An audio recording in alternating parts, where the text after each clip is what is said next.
Now that there's no points on the line, you may see drivers take unnecessary rests they wouldn't normally take. The Hammer puts it down to lead him around for lap number 1, Johnny Finewald. The Flash goes to the top of the track and then drops in line behind the 31, and Aaron Morant, like he's on a rail, trying to race his way to the front.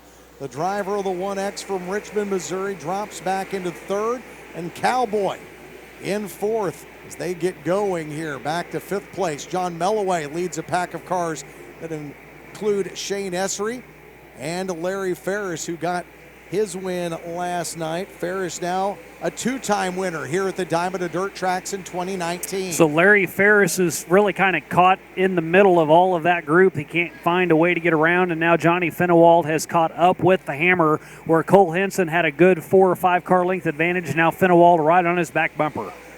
The Flash puts his nose right up underneath the 31, slides around him at the top of the racetrack, and will take over the top spot. The top spot goes to Finewald, and as Finewald makes the pass, so two drivers that have combined for the last 4 track championships both chase Cole Henson around the racetrack. Henson to the top. Finewald and Morant follow suit. Jessen and Essery on the move in 4th and 5th as well. And John Melloway, Shane, doing a good job trying to stay in that front 4 or 5 car group. Here is now Finewald to the bottom. Cole Henson hammers it down back around him. Who will have the edge as they work their way off of turn number 4? Finewald slides up in front of the 31, and he will lead him around to lap number 5. Cole Henson gets such a good run off of that top side, and now Finewald took that line away from him. He made Cole go in on the low side, and Henson lost every bit of momentum he had, and now Finewald starting to check out, already up to a 4-car length advantage. And Cole Henson is going to have to defend that second spot from Aaron Morant, a racer from Richmond, Missouri, on the move last time around. Henson with a 16.6, that 31C, moving early on in this one. 7 laps down now, the race leader, Johnny Finewald. Finewald pulling double duty this weekend. Has spent a lot of time on this racetrack. Now you see a battle further back on in the field. There's the 99 of Dylan Hoover. He got tore up something bad last night right before Larry Ferris inherited the lead after that 4-car crash. But congratulations to them to get that car put back together and back out on the track, and he stays in front of the 51. So Hoover gets his car put back together, but the car behind him in the 51, Larry Ferris, who won last night, talk about being right place, right time. He was running 5th. He was just sitting back mid-pack, really didn't have anything for anybody else. But then Todd Shute, Caden Cornell, Dylan Hoover, Cole Henson, the top 4 cars all get involved in some junk at the top of turn 4, all take themselves out, and Ferris was the one that was able to take advantage and get around them all and move up to the top spot.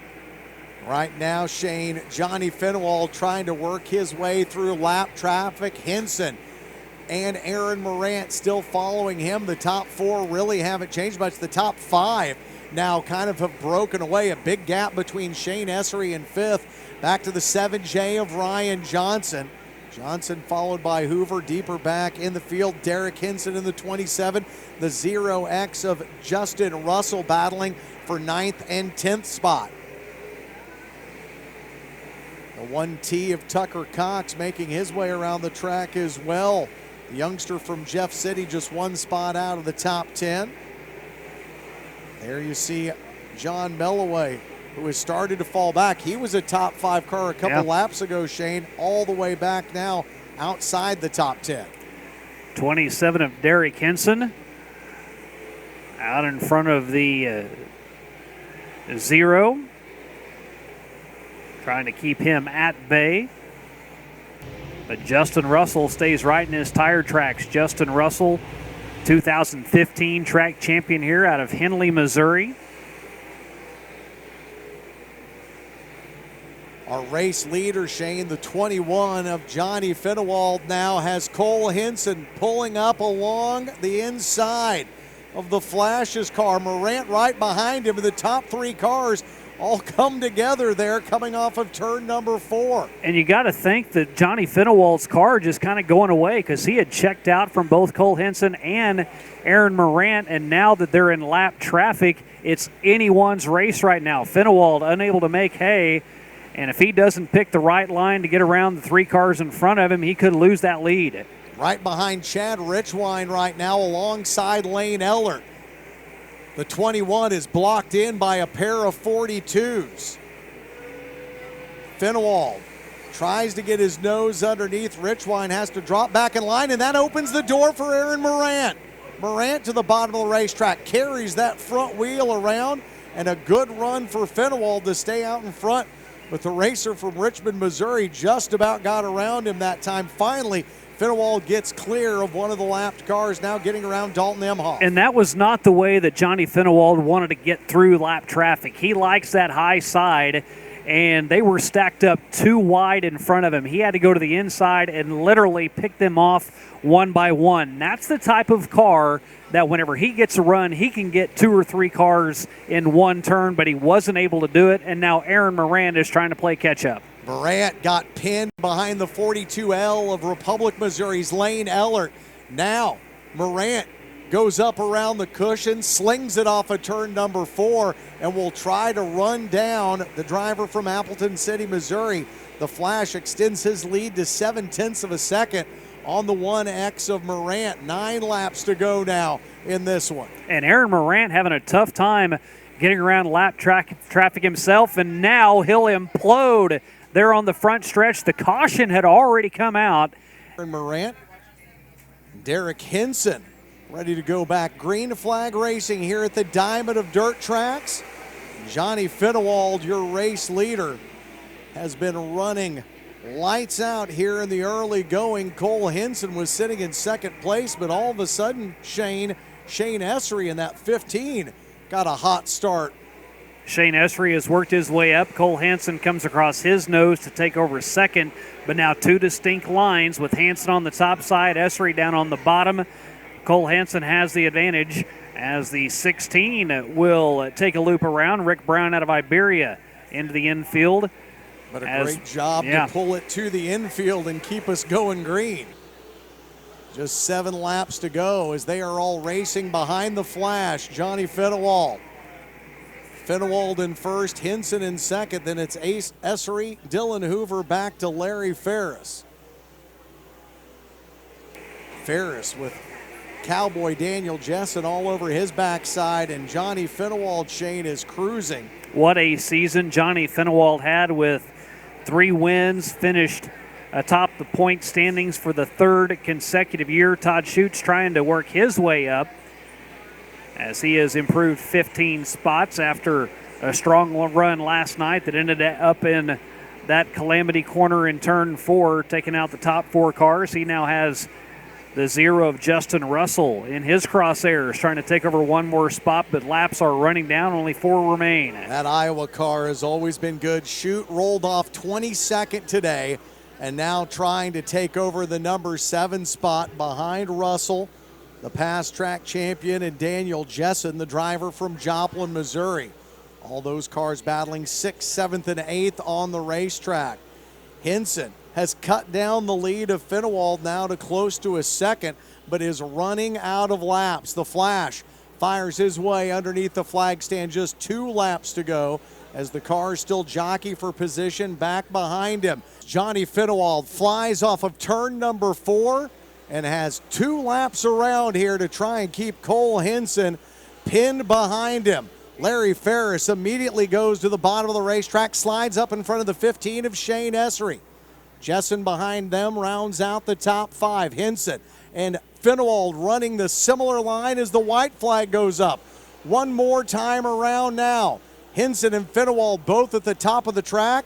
You're just looking for the veteran racer to make a mistake here. Hinson slams it to the bottom of the track, slides up in front, collides with Finewald, who spins out, and Hinson comes across the finish line first with the yellow lights blinking, and the 21 of the driver from Appleton City all tore up. We have talked about when Cole Hinson would make his way to victory lane here at the Lucas Oil Speedway. And on a green and white checkered finish,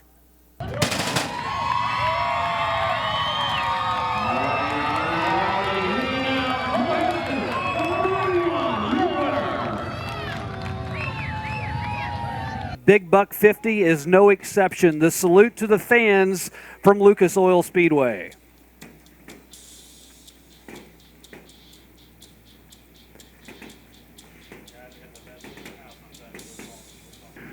See if David Hendricks can lead this field around here after a couple of cars go behind the wall. Hendricks, Peyton Taylor trying to lead him around here through lap number 1. The 0-1 sponsored by Acre Trader goes to the bottom of the track underneath the Buckhorn Bullet. He rolls through turn 4, but it will be Hendricks who leads lap 1 of 50. The Buckhorn Bullet in the 54 dominated at this track last year. He did not run here full time in 2019, but in 2018, win after win after win, he laid waste to the field at the Diamond and Dirt tracks, and that shows how good he is at this track and how good his car is. He only ran a partial schedule, only a handful of events on Saturday nights here, and then all of a sudden he comes out for a major event, clicks off the fast time, and oh, by the way, Corey, through 2 days, he's led every single lap he's ran. How about the fact that in the top 10 right now, you've got a pair of past Big Buck 50 champions. Derek Brown running up front now, Tim Brown up front.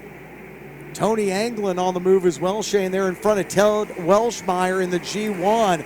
Tony won the race a couple of years ago in that blue and white G1. Asked him why he wasn't running that car. Looked at me, 2 quick words, motor problems. So into the G1X goes your defending champ. That is the backup car. That's actually his son's car, and that shows you what type of equipment they have. His normal car can win this thing. His backup car still gets here, as well as there's action there on the front stretch. You saw it on the top of your screen as the number 1 in that 0-1. The Brown family lines up in row number 3. The dominating one more race at this track. The possibility of taking home a $10,000 payday is the winner of the 6th annual Big Buck 50. Hendricks way up to the top of the racetrack. Peyton Taylor bottom feeding. They will go side by side into turn number 3 as Chris Lloyd follows behind the 0-1, the pair of black and white cars at the bottom of the track. Hendricks holds on to the lead into lap number 6. And Corey goes back to exactly what we were saying. They are either going way high or way low, trying to find that cushion, trying to find that brown dirt that has a little bit of moisture, not too much, just enough to make it stick. And boy, look at that run that the Buckhorn Bullet got off of 4 there as he just flies past Peyton Taylor. Up to almost a second advantage. That's the distance between first and second right now. Now Taylor will try to do the same thing as he goes to the high side. So the first 2 cars starting to break away. Then it's the 111 that's now worked his way up. Tim Brown. Brown making a good run as he is up into 3rd. And the 1X of Chris Lloyd out of Peach Orchard, Arkansas has dropped back to 4th. All the cars now, Shane, kind of getting shuffled out, getting some room, but a ton of room between Hendricks and Peyton Taylor. The Buckhorn Bullet has blasted his way up to a 2-second advantage now over the driver of the 0-1. And here comes Joplin, Missouri's Johnny Coates. He's the man that's blasting through the field. He started in 12th, and he is up to 5th as he gets around the number 11. And in tow, how about Tony Anglin? Tony Anglin also working his way through the field as he started in 11th, and he's up to 7th. And they are both riding around the top of the racetrack, Shane. Everybody kind of staying away from that middle line. You've always got about 3 grooves that you can run here at the Diamond and Dirt tracks. Right now, everybody's kind of picking the top or the bottom and leaving that middle lane open. And with as many races as we mentioned, that's kind of why that has come about. There is weather in the area. Lucas Oil Speedway has been known for working a track at intermission, trying to get it worked back into where you do have those multiple lines. And the high line didn't work for Johnny Coates there as he nearly loses it up on the top side, and he will lose a lot of ground. Somebody who continues to gain ground is Tim Brown, the driver of the 111. He's trying to put that car in front of the 1X of Chris Lloyd. He took that spot away about a lap and a half back. They continue to battle back for third and fourth place. Peyton Taylor starting to try and reel in the race leader, David Hendricks. It was a 2-second lead a lap ago, Shane. He knocks 3/10 off that last time by, as now we see Dale Nelson with his hands full as the defending event champion. Tony Anglin has brought the G1 up in the pack. Dale Nelson out of Milan, Tennessee, runs at Camden Speedway. He was a fast time qualifier in this event 3 years ago. They brought him out. He said that is the highlight of his life, was winning fast time here for the big buck. They brought him out of the pit area the following night, presented him with a check. He said the only downfall is while I had the fast time, I didn't finish. And Johnny Coates looks like he might not finish either as his car is starting to smoke. You see the trail of smoke on the 35. Looks like his engine looks maybe ready to expire. So many laps, so much pressure put on those power plants over the course of this 3-day event at the end of the year. Most of the drivers, Shane, will get a motor freshened up in the off season, and you are kind of getting the last ounces of power out of it. Coates still able to keep the 35 on the track. We'll just have to wait and see how long. 17 laps now in the books. Here are the 50-lap feature. David Hendricks continuing to lead the field here at the Diamond of Dirt tracks, and Tony Anglin underneath the 35. Look at the rotors on those back rear wheels. They've got those brakes starting to glow up, and that shows that cars don't necessarily handle well. If you're having to put that much pressure on the brakes, they may start to go away. They're only 18 laps into a 50-lap feature. That could cause problems for him. David Hendricks continues to maintain the same advantage over Peyton Taylor. A little more than a second and a half between the 54 and the 01 of Taylor from Batesville, Arkansas. Starting to put cars a lap down. Brian Parker the next to go a lap down, and smoke just continues to come out from Johnny Coates' backside. Just can't know how much longer that car will be able to go.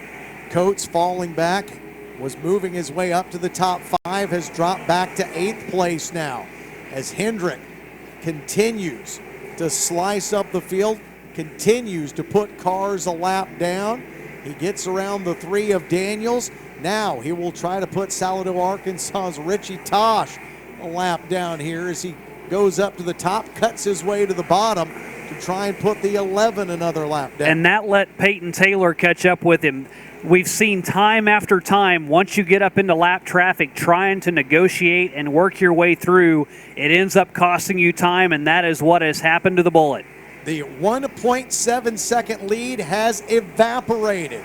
Peyton Taylor in the 01 Acre Trader ride will be just a half a car length behind your race leader, David Hendricks. Hendricks continues to hug the top of the racetrack as Taylor continues to twirl it around the bottom. And Bobby Bryant has Hendricks' line up top. That's the next car to go a lap down, and there you see the lap traffic. If David Hendricks doesn't find another way to get around the 70, that will open it up for Peyton Taylor. Hendricks tries to move down a row but doesn't get a run on the 70, and that will give Taylor the opportunity here to keep that car pushed up against the bottom of the racetrack. But now Poe's on his line, but Aaron Poe drifts up the track now. See if the lap cars will make a lane here for the top 2 cars here as we reach the midway point of our 50-lap feature. Yeah, Peyton Taylor will have just the exact same amount of problem that David Hendricks is going to have as he gets around Brooks in the UFO car. Now Poe is the next in line on the bottom side that Taylor's going to have to get around. So Taylor has the 45 in front of him. David Hendricks now sees Bryant go all the way up against the cushion. That will open the door. Hendricks tries to fly around the top, and now you'll see Peyton Taylor, Shane, mimic the line of the Buckhorn Bullet. Well, he'll have to see if he can get around Poe to begin with, because that was the line that he was running, and now they both drift high, and Hendricks will pay the price. Peyton Taylor takes away the spot as he and Hendricks both try to get around the lap car of the Raven, Aaron Poe. Taylor at the top of the track hasn't been up there much. Now Hendricks will come up behind him here. Well, Taylor hasn't been up top much. Hendricks hasn't been down low much. He's got to go to a line that he's not familiar with, but he'll drift back up. Now they've just had role reversal with Peyton Taylor running the top side. I think he knew from the very beginning that was a line that he wanted to run, but he wasn't able to because Hendricks was already up there. Now that they've gotten through the lap traffic, Hendricks made a mistake. Now it's all Peyton Taylor running the line he wants. Peyton Taylor and that Tony Jackson, the TJR chassis.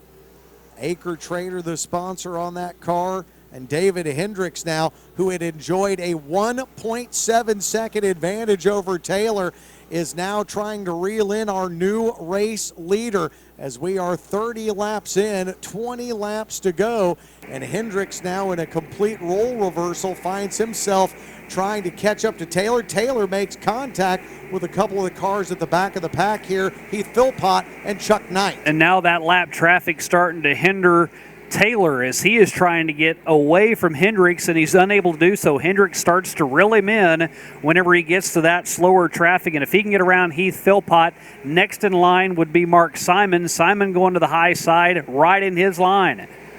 Taylor cuts it quickly to the inside. Hendricks pinned behind one of the lap cars of Chuck Knight. Now the Buckhorn Bullet slides around the 60, and he will try and set sail and start to catch up to the 0-1. So now Hendricks is back in his preferred line. Taylor's trying to go to the inside just to try to get away from him and get through that lap traffic.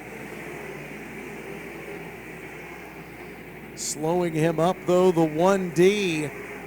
Not allowing Hendricks to make a move forward. Finally, David pulls to the inside of the lap car. 3 wide now as they work off of turn number 4. Taylor's car bounces a little bit in the top of turn number 4 as he gets around the 525 of Philpott. Lap traffic can always be such a great equalizer.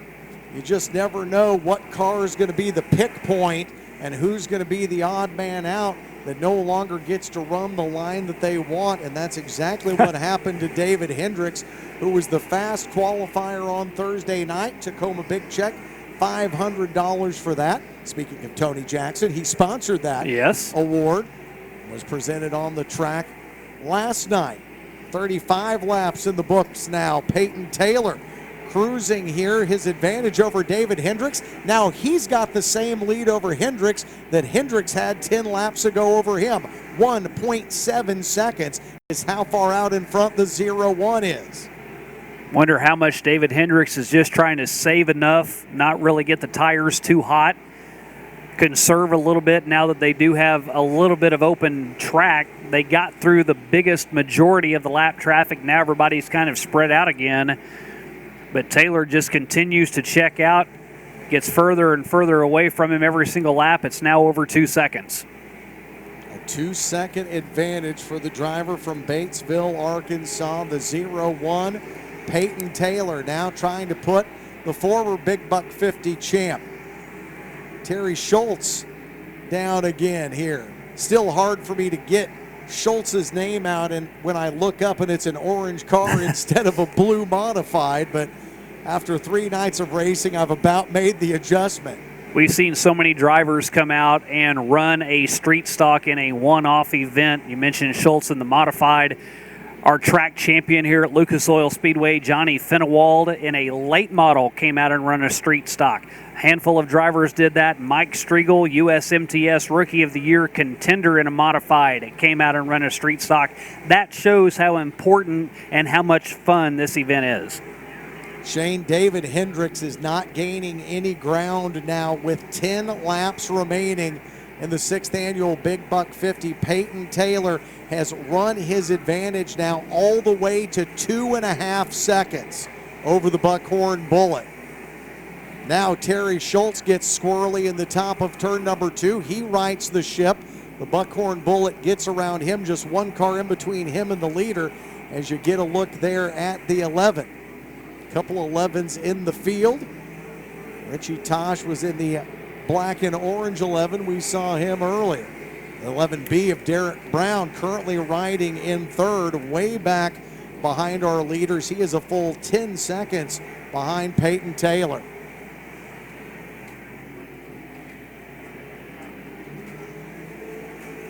That Acre Trader hot rod looking good right now. 1X of Chris Lloyd. Lloyd in front of Dale Nelson. Taylor, Hendricks, Brown run 1, 2, 3. Lloyd, Nelson, and the 2017 Big Buck winner, Tony Anglin, go 4, 5, 6. Back to Heath Philpott. How about the run for one of the Big Adventure RV Weekly Racing Series regulars?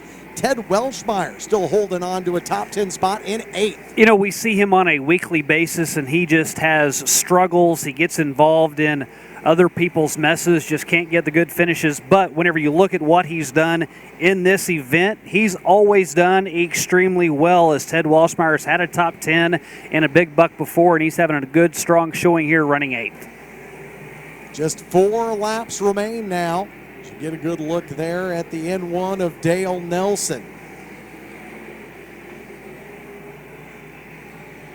Shane, a number of these cars have been put a lap down because the first 2 cars just were hooked up from the get-go. David Hendricks led the first half of this 50-lap feature. Peyton Taylor has controlled it in the back half.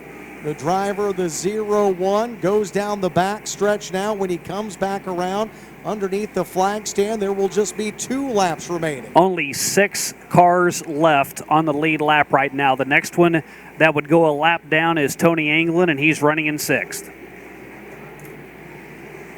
David Hendricks had been the class of the field for the first 2 nights here at the Diamond of Dirt Tracks. He now finds himself 4 seconds behind that man, Peyton Taylor. The white flag goes up for the black and white 01X. Taylor made the trip from Batesville, Arkansas to Wheatland, Missouri in 2016. He was the 6th place finisher in the Big Buck 50. In 2019, he is going to claim the crown.